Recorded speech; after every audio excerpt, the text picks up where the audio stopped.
And thus begins another day. So, since it is a new day, we're going to do it by correcting a mistake and go taking care of some stuff. I have more than one.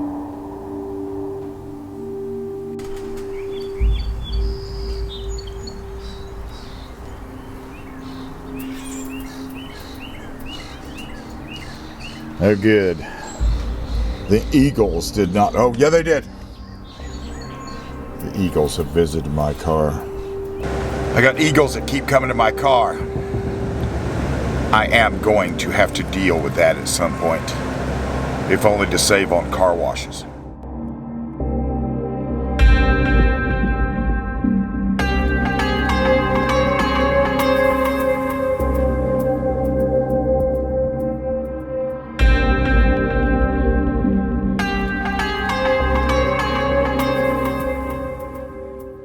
Why, hello, YouTubes. I like to keep busy. And one of my shortcomings when it comes to guns and guns that I carry is that I never settle down. Although I have sort of settled down as to form factor of what my daily carry is going to be. And that's a story for another time. But recently, I happened upon a Sig P320. Sig P320. This is the gun I went to when I said no more Glocks for me. I was in a phase. I have never not liked the Sig P320. This is an X-carry. I don't think it's actually a particularly remarkable gun in any state, except it came optics ready and it's X-carry. And this has a couple of advantages for me. Mainly the grip angle and the single piece trigger. But I have no problem running this gun. But adding the optic to it, of course, adds another sort of element to it, because right now, because of the way these sights came, as optics ready is concerned, it did not come with optics ready sights. So you lose the rear sight on this when you put on the optic. It comes with the plate comes with the rear sight, but you're really now just down to the reticle, because there is nothing to co-witness with. So zeroing this is going to be very important. Full-size gun. Didn't have the optic on it at the time, but it was optics ready. So I went ahead and got that. I've always been, I've always been a fan of the SIGs. I was never too much for... I've read all the stories about all the things that happen with SIG. I don't know. I've never had it happen with me. I don't particularly treat my guns hard, and I don't baby them either. I treat them with respect, because they're a loaded weapon, and I try not to do things like drop them and throw them and stuff like that, unless I'm directed to do so. So then this germ of an idea started, and since this is the full-size SIG, I went looking for a Glock 17. However, I did not find a Glock 17. I found a Glock 34, which is actually more comparable to my Sig P320. Now this one, it's been dressed up a little bit. Now there's a few things that the Glock, and it also was optics ready. So, and you know the story. I took these down, and I had Buck Holly. Personally, he personally installed these. I thought one of his people was going to do it, but he personally did it. And it was quite something to watch that happen, simply because I've installed a few of these myself, 2 of them. And while I did an okay job of it, I didn't do it as good as Buck does. The Glock 34. This is only the second one of these I've ever had. I've had multiple Glocks. This is only the second Glock 34. I got it because I wasn't looking for it, but I got it because it has a couple of custom, it needs a cleaning really bad, but it has a couple of custom touches. A L2D barrel, what I think is an Apex trigger. It came optics ready, and it came with optics sights, or co-witness sights, or suppressor sights, whatever you want to call it. Now, my shortcoming with this is the grip angle and the two-piece trigger. However, I've had a few, I've been to plenty of places where I see plenty of people shooting every gun they pick up and shooting them well.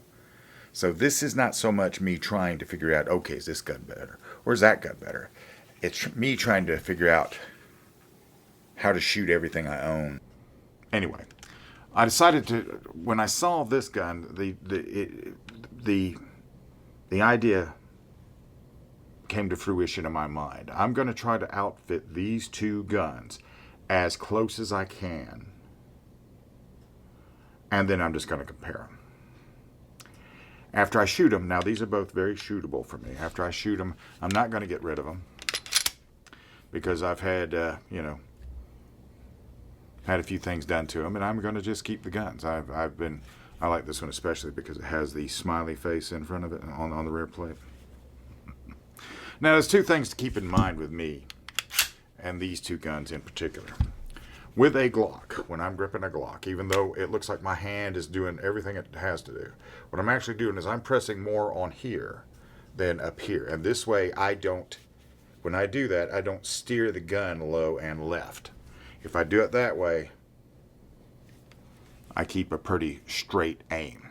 And that means when I'm putting the reticle on the target, well, it's gone wherever the reticle's actually aiming.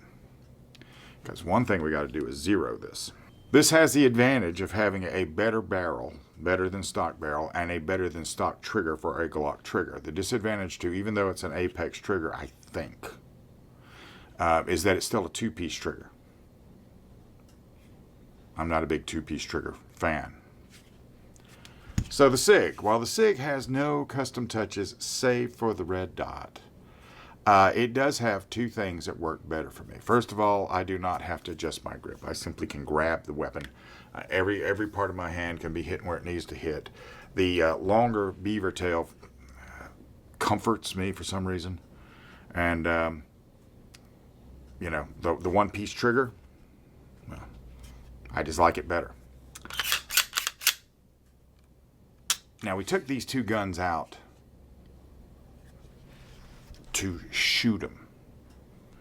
And immediately, the problems that are inherent in shooting two guns where you have to, in my case, where you have to employ two different techniques as far as gripping a gun became apparent.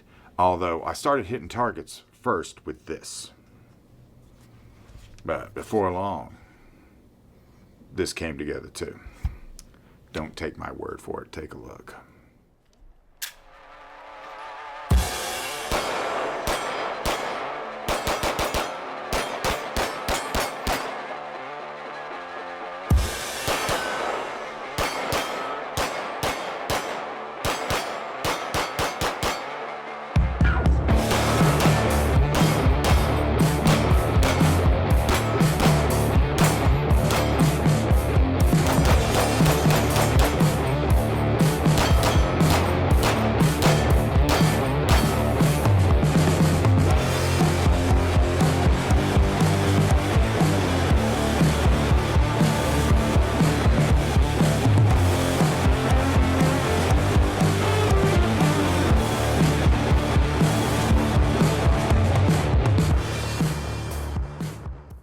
A couple of things. There's a reason that I went with the 509T.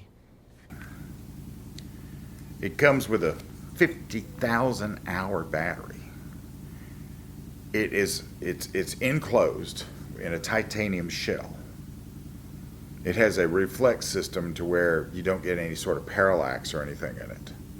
Has multiple reticles. Built like a tank. I put one on my Tunein Tactical Innovations pistol, and I mean, sold. I'm sold on it. I mean, I can't think of any other. This will be the optic I go with until they improve this one.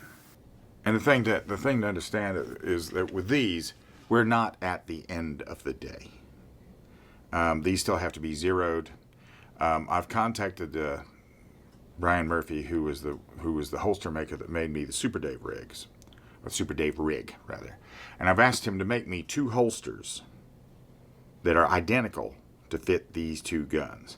And then I'm going to substitute the Super Dave rig holster for one of these, load that sucker up, and then next thing we're going to do is go zero them. And then after that, we're going to really seriously compare these two pistols. I suspect that I'm going to say that I can't really pick one that I'd give up, because I have grown so accustomed to these two platforms. And since I managed to get my my Glock mojo back, I'm not really interested in getting rid of any of my Glocks anymore. That used to be a thing, but now my Glock collection is building back up. You haven't even seen my Super Dave gun that goes with the Super Dave rig. That's coming. And I've got a Glock 26 that I've done a few things to, so in any event. So stay tuned. It's getting interesting. I'm doing things that make me think about what I am as a shooter. And I'm not trying, I have no other agenda than to do it, to simply do it. And, share that with you and see what you think about what I do. In any event, though, I'm out of here.